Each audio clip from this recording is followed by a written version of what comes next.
मुख्यमंत्री डॉक्टर मोहन यादव ने गुरुवार को भोपाल के तात्या तोपे नगर स्थित कमला नेहरू सांदीपनी कन्या स्कूल में गुरु पूर्णिमा महोत्सव के अवसर पर प्रदेश व्यापी निःशुल्क साइकिल वितरण योजना का शुभारंभ किया। इस दौरान उन्होंने कहा कि हम सरकारी स्कूल में पढ़ने वाले हैं, हम घर से बोरी लेकर आते थे, उस पर ही बैठते थे और जब बारिश होती थी तो उसे ही सर से ओढ़ कर जाते थे। अब यह समय आ गया है कि सरकारी स्कूलों में भी बस सर्विस शुरू होने जा रही है। गौरतलब है कि मुख्यमंत्री डॉक्टर मोहन यादव ने प्रदेश व्यापी निःशुल्क साइकिल वितरण योजना का शुभारंभ किया। वर्ष 2025 से 26 में इस योजना के तहत राज्य भर के करीब 4,30,000 पात्र विद्यार्थियों को निःशुल्क साइकिल वितरित की जाएंगी।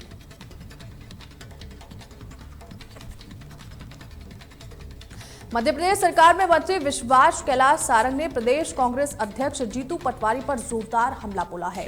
उन्होंने एक प्रेस कॉन्फ्रेंस में कहा कि कांग्रेस पार्टी चोरी ऊपर से सीना जोरी की कहावत को चरितार्थ कर रही है। मंत्री सारंग ने आरोप लगाया कि जीतू पटवारी और कांग्रेस नेताओं ने एक युवक को मोटरसाइकिल देने का झूठा वादा किया और उसकी भावनाओं के साथ खेला। उन्होंने कहा कि कांग्रेस ने युवक का राजनीतिक शोषण किया और पब्लिकली उसके साथ अमानवीय व्यवहार कर उसका अपमान किया है।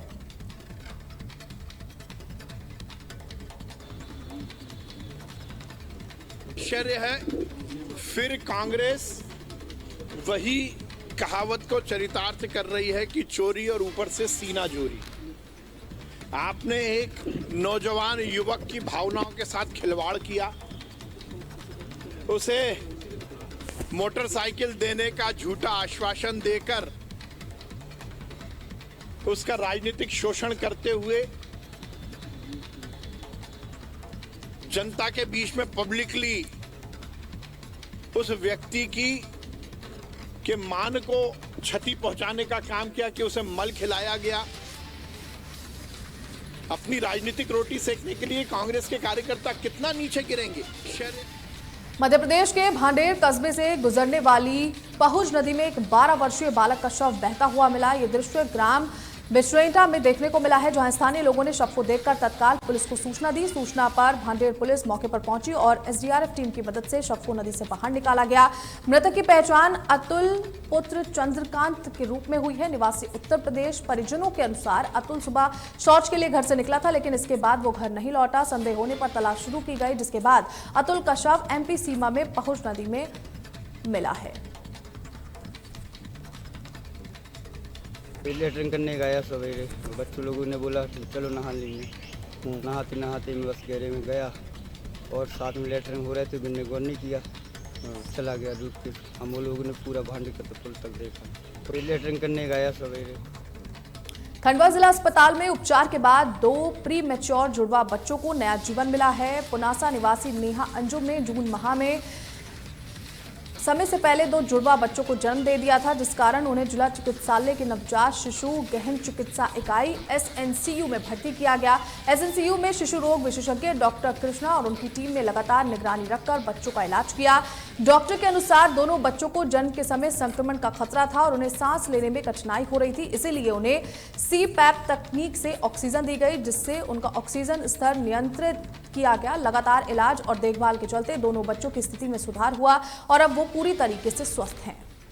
शिशुओं को जन्म दिया था, जो कि प्री मैच्योर और लो बर्थ वेट से यहाँ पे भर्ती किए गए थे। उसमें से जो फर्स्ट बच्चा था 1.2 kg का था, उसको सांस की भी परेशानी थी, जिसको 3 से 4 दिन तक हमने सीपेप से ऑक्सीजन दिया और बाकी सारा ट्रीटमेंट दिया। कमज़ोर बच्चों में थोड़ा बहुत संक्रमण भी होता है, तो संक्रमण को भी उपचार किया और आज 5 जुलाई को उन बच्चों को सफलतापूर्वक दोनों नवजात शिशुओं को डिस्चार्ज कर रहे हैं, जिसमें परिजनों में बड़ी प्रसन्नता है।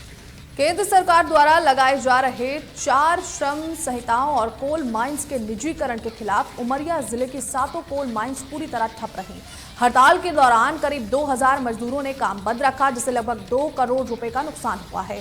यह हड़ताल देशव्यापी आंदोलन का हिस्सा थी, जिसमें उमरिया जिले की 4 प्रमुख यूनियन C2, एटेक, इंटेक और HMS ने बढ़ चढ़कर हिस्सा लिया। सभी ने सामूहिक रूप से कहा कि सरकार जो 4 नए श्रम कानून ला रही है वो श्रम विरोधी हैं। केंद्र की सरकार कोल इंडिया की जगह जिले के 11 नई कोयला खदानों को निजी कंपनियों को बेच रही है, जिसके कारण देशव्यापी हड़ताल में सभी यूनियन शामिल हुए। हड़ताल के खिलाफ हमारा श्रम संघ इंटक, सीटू और HMS चारों श्रम संघ जो मान्यता प्राप्त श्रम संघ हैं यहाँ के, उन्होंने जो मोदी सरकार जो लेबर कोड लाया है 4 श्रम संहिता काले कानून, उन काले कानूनों को वापस लेने के लिए आज ये सांकेतिक हड़ताल किया है। गुना में संयुक्त ट्रेड यूनियन मोर्चा के राष्ट्रीय आह्वान पर व्यापक हड़ताल और मजदूर रैली का आयोजन किया गया। जिले में स्थित नेशनल फर्टिलाइजर लिमिटेड सहित कई क्षेत्रों के श्रमिकों ने इस आंदोलन में हिस्सा लिया और केंद्र सरकार की श्रम विरोधी नीतियों और निजीकरण के खिलाफ जोरदार प्रदर्शन किया। रैली हनुमान चौराहे से प्रारंभ होकर कलेक्ट्रेट कार्यालय तक पहुंची, जहां रैली ने सभा का रूप ले लिया। इस दौरान मजदूरों ने जोरदार नारेबाजी करते हुए श्रमिक अधिकारियों की रक्षा की मांग की और सरकार की नीतियों पर सवाल खड़े किए। पूरे देश के अंदर ट्रेड यूनियनों के द्वारा देश बचाओ और श्रमिक आंदोलन जो हुआ है, श्रम कानूनों के विरुद्ध में जो आंदोलन हुआ है, मध्य प्रदेश के समस्त अधिकारी कर्मचारी जो संयुक्त मोर्चा है, अधिकारी कर्मचारी पेंशनर संयुक्त मोर्चा, इस आंदोलन का हम समर्थन करते हैं। ट्रेड यूनियन मोर्चा के नेतृत्व में पूरे देश में ये 4 काली श्रम संहिताएं जो मोदी सरकार ने कोरोना काल में बनाई थी, उसके खिलाफ ये 9 जुलाई को काम बंद हड़ताल का आह्वान किया था। आज गुना में भी उसी आह्वान पर एक तरफ नेशनल फर्टिलाइजर का 1000 मजदूर हड़ताल करने के बाद पूरा कारखाना ठप कर बैठा है, आज इस रैली में भी आया है। इस देश में NFL, गेल ऐसे तमाम सार्वजनिक क्षेत्र वहाँ पर हड़ताल हो रही है। बिजली में भी मुकम्मल हड़ताल हुई है। हड़ताल की जो मूल मांग है कि हमें स्मार्ट मीटर नहीं चाहिए। हमने तो मांग नहीं की स्मार्ट मीटर की, सरकार क्यों लगा रही है? हम मांग रोजगार की कर रहे हैं। हम कह रहे हैं सड़कें सही करो। जो मांग कर रहे हैं वो दे नहीं रहे हैं। जो मांग नहीं कर रहे पूंजीपतियों के फायदे के लिए स्मार्ट मीटर जैसी योजनाएं दे रहे हैं। गुरु पूर्णिमा के पावन अवसर पर खंडवा नगर स्थित दादाजी धुनीवाला धाम पर हजारों की संख्या में श्रद्धालु दर्शन हेतु पहुंचे। इस अवसर पर श्रद्धालुओं की सेवा में खंडवा के पत्रकार साथियों ने आगे आकर प्रसादी वितरण का भव्य आयोजन किया।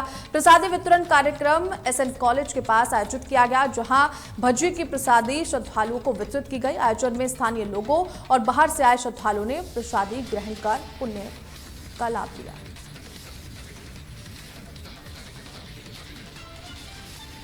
कोरबा जिले के बांकी मोंगरा थाना क्षेत्र में मानवता को शर्मसार कर देने वाला एक मामला सामने आया है। बुजुर्ग महिला की अधजली लाश बांकी मोंगरा कॉलोनी में मिली थी, जिसकी पहचान गीता श्री विश्वास के रूप में हुई थी। मृतका के पति पूर्व में SECL के कर्मचारी थे। मामले में पुलिस ने शव को पोस्टमार्टम के लिए ले जाने के लिए वाहन मांगा, लेकिन SECL प्रबंधन ने वाहन उपलब्ध नहीं कराया। इसी कारण नगर पालिका परिषद की कचरा गाड़ी को बुलाना पड़ा, जिसमें शव को ले जाना पड़ा। SECL द्वारा इस मामले में संवेदनशीलता न दिखाना कई सारे सवाल खड़े करता है।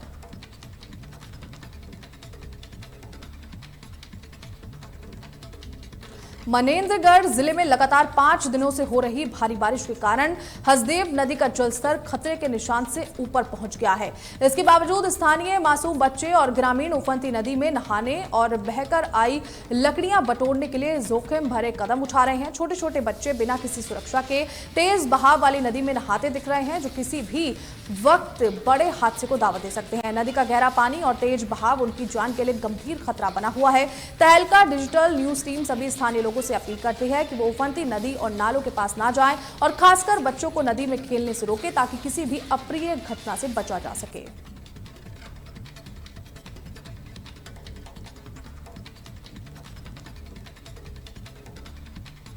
केंद्र की मोदी सरकार की श्रमिक विरोधी नीतियों के खिलाफ देश भर की केंद्रीय ट्रेड यूनियनों ने उनके आह्वान पर देशव्यापी हड़ताल का असर भिलाई इस्पता में भी देखने को मिला है। हालांकि झमाझम बारिश के कारण हड़ताल की शुरुआत प्रभावित हुई।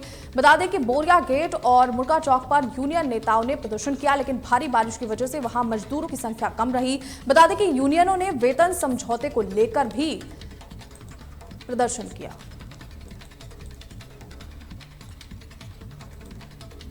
मुख्य मांग है केंद्र सरकार जो मनमाने तरीके से श्रम कानूनों में परिवर्तन कर रही है, उसके खिलाफ है। जो श्रम कानून वो 4 श्रम संहिताओं में ला रही है, उससे जो हमने अपने अधिकार प्राप्त किए हैं, तो वो सारे अधिकार लगभग खत्म हो जाएंगे और हम गुलामी की तरफ जाएंगे। तो ये एक तरह से एक बहुत बड़ी लड़ाई है। यदि इसका हम इन श्रम संहिताओं का विरोध नहीं किए तो देश में श्रमिकों की स्थिति गुलामों जैसी। गरियाबंद खेल जगत से एक दिल दहला देने वाली खबर सामने आई है। छुरा की गोल्डन गर्ल के नाम से मशहूर वेट लिफ्टिंग चैंपियन संध्या साहू ने अपने घर में फांसी लगाकर आत्महत्या कर ली। चंद वर्षों में राष्ट्रीय पहचान बनाने वाली इस होनहार खिलाड़ी की मौत से पूरा इलाका गम में डूब गया। जानकारी के अनुसार घटना उस समय हुई जब संध्या की मां नहाने के लिए गई हुई थी। इसी दौरान संध्या ने किचन में फांसी लगा ली। जब मां बाहर आई तो बेटी को लटकते देख उनकी चीख निकल गई, जिसके बाद पड़ोसी इकट्ठा हुए, लेकिन तब तक बहुत देर हो चुकी थी।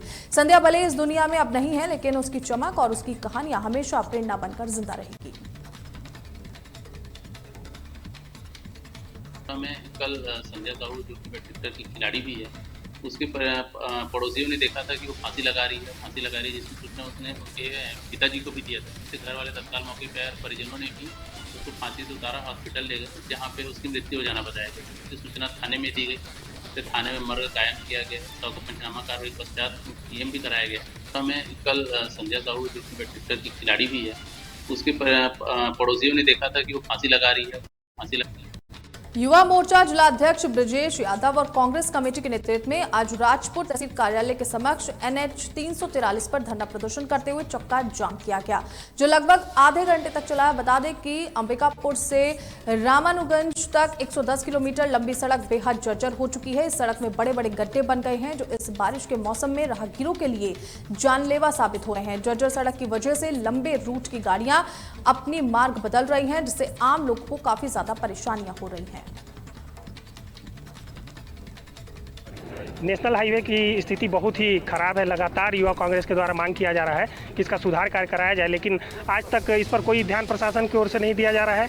और मैं तो कहना चाहूँगा कि बीजेपी का जो मेन पार्ट में प्रशिक्षण चल रहा है, उसको बलरामपुर में होना चाहिए और हमारे प्रदेश के मुखिया को बाई रोड सांसदों और विधायकों के साथ आना चाहिए। और सड़क कहीं ना कहीं अधिकारियों के कमजोरी के कारण नहीं बन पा रही है। इस NH का हाल आप स्वयं देख सकते हैं कि कितना बुरा हाल है। जो इधर से चलने वाली बसें हैं जो राजधानी तक जाती हैं, उनकी रूट चेंज हो गई है। यहाँ के लोगों को रायपुर आने जाने में काफ़ी परेशानी हो रहा है। सबका मांग था, इसलिए हम लोग आज सड़क पे उतरे थे। और निश्चित रूप से अगर इसमें कार्रवाई नहीं होती, 10 दिन का हम लोग को मोहलत दिया गया है। 10 दिन में अगर रोड का काम पुनः प्रारंभ नहीं किया जाता है, चलने योग्य नहीं बनाया जाता है, तो युवा कांग्रेस के नेतृत्व में मतलब चक्का जाम किया जाएगा। ये सड़क बहुत ही पुराना हो चुका है और जर्जर हो चुका है। लगभग 10-15 सालों से इसमें कुछ काम नहीं हुआ है, मात्र पैच रिपेयर और मरम्मत के ही काम हुए थे, इसलिए यह दुर्गति हुई है। और हमको अभी 1 महीना पूर्व ही अभी कॉन्ट्रैक्टर मिला है, उसका अपॉइंटमेंट जारी हुआ है। छत्तीसगढ़ के महासमुंद जिले के पिथौरा ब्लॉक के ग्राम गड़बेड़ा में स्थित हाई स्कूल के सैकड़ों छात्र छात्राएं जान जोखिम में डालकर शिक्षा ग्रहण करने को मजबूर हैं। पिछले 5 वर्षों से स्कूल के शिक्षक और पालक नए भवन की मांग करते आ रहे हैं, पर शिक्षा विभाग ने ना तो नया भवन दिया, ना ही जर्जर भवन की मरम्मत कराई है। यहां तक कि मरम्मत के लिए मिले 1 लाख रुपए भी अभी तक खर्च नहीं किए गए हैं। पिछले 5 सालों से छात्रों और शिक्षकों की मांग के बावजूद शासन प्रशासन की अनदेखी लगातार जारी है। 5 साल से जो हमारे स्कूल में लगातार बारिश के मौसम में पानी का सीपेज हो रहा है और छत नीचे से उखड़ कर गिर रहा है। पंखा का भी जो हुक लगा हुआ है वो भी सड़ के कई बार शिक्षक के ऊपर, विद्यार्थी के ऊपर गिर जा रहा है। और यहाँ दीवार में सीपेज के कारण करंट आ रहा है। बच्चों को पालक भेजने में कोताही बरत रहे हैं कि कोई दुर्घटना ना हो जाए। तो बिल्डिंग बने हैं वे लगातार बारिश के मौसम में हमेशा पानी टपकत है। हमारे यहाँ के लोग लेके मन ला बहुत परेशानी होते हैं, बारिश के पानी में भीग जाते। ऐसे प्रकार की स्थिति आज हमारे गांव गड़बेड़ा के हमारे रणजीत शहीद प्रमोद सिंह स्कूल में हो। प्रमोद कुमार शासकीय उच्चतर माध्यमिक विद्यालय गड़बेड़ा की कक्षा 12वीं विज्ञान संकाय में अध्ययनरत हूँ। अभी हमारे वर्तमान में हमारे विद्यालय का जो हालात है वो बहुत जर्जर हो चुका है। जो भी कक्षाएं हैं उनके छत से जो सीमेंट है वो टपक रहे हैं। पानी के सीपेज के कारण हम लोग वहाँ पर बैठ नहीं पा रहे हैं। दीवारों में करंट आ रहा है, पंखे में शॉर्ट सर्किट हो रहे हैं। सर आज यहाँ सर आए थे वो सब देखे हैं। फिर हम लोग मिडिल स्कूल भी गए तो वहाँ 3 कक्षा रिक्त है, तो जो भी जर्जर बन है वहाँ बच्चों को नहीं बिठाना है, उसके जगह मिडिल स्कूल में बिठाएंगे बच्चों को और व्यवस्था चलेगी। हमारी पढ़ाई की व्यवस्था जो रुकेगी नहीं, बच्चों की पढ़ाई वो कंटिन्यू रहेगी सर। मैं कक्षा 12वीं विज्ञान संकाय की छात्रा हूँ। मैं शहीद प्रमोद कुमार शासकीय उच्चतर माध्यमिक विद्यालय में पढ़ती हूँ। हर वर्ष यहाँ बरसात के मौसम में पानी भर जाता है छत में, जिससे सीपेज के कारण हमारी पढ़ाई में व्यवधान होती है। सुकमा जिले के कोंटा और भेजी थाना क्षेत्रों में सुरक्षा बलों ने नक्सलियों के खिलाफ संयुक्त अभियान चलाकर बड़ी कामयाबी हासिल की है। इस अभियान में कोटा एरिया कमेटी के 2 इनामी समेत कुल 6 नक्सलियों को गिरफ्तार किया गया है। कोटा थाना क्षेत्र से पकड़े गए एक नक्सली पर 2 लाख और दूसरे पर 1 लाख रुपए का इनाम घोषित था। कुल 3 लाख रुपए का इनाम उनके पद के अनुसार निर्धारित था। आरोप है कि गिरफ्तार नक्सली 2023 के विधानसभा चुनाव के दौरान मतदान केंद्र पर फायरिंग की वारदात में शामिल थे। साथ ही वर्ष 2024 में गंगराज पार्क के ग्रामीण ताती बुद्रा की हत्या में भी उनकी भूमिका रही। साथ ही इन नक्सलियों के कब्जे से सुरक्षा बलों को नुकसान पहुंचाने के लिए विस्फोटक सामग्री भी बरामद हुई है।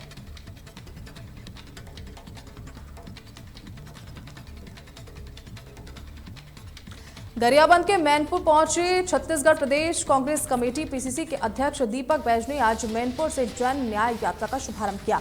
इस दौरान उन्होंने सरकार पर जमकर निशाना साधा और एक विवादित बयान भी दिया। दीपक बैज ने कहा कि सरकार मैनपाट में नैन मटक्का करने और पिकनिक मनाने गई थी। उन्होंने सरकार के चिंतन शिविर पर सवाल उठाते हुए कहा कि जनता की गाड़ी कमाई का पैसा बर्बाद किया जा रहा है। बैज ने पूछा कि सरकार के पास इतना टाइम है कि वो मैनपाट मैनपुर जाकर ये सब करे। उन्होंने सरकार से 1.5 साल में किए गए कार्यों का हिसाब देने को कहा और सड़क, स्वास्थ्य, शिक्षा समेत 9 अहम मुद्दों को लेकर सवाल उठाए।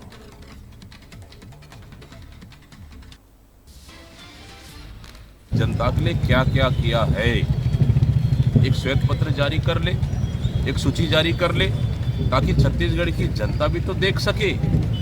अगर 1.5 साल में उन्होंने काम किया होता तो मंथन चिंतन शिविर की आवश्यकता क्यों पड़ती उन्हें? चिंतन शिविर थोड़ी, अब तो मतलब कितने उनको चिंता नहीं है। किसान खाद के लिए भटक रहा है, छात्र छात्राएं स्कूल के लिए, टीचर के लिए हड़ताल पर कर रहे हैं, ड्रेस पहुंचा नहीं है, कापी पुस्तक पहुंचा नहीं है।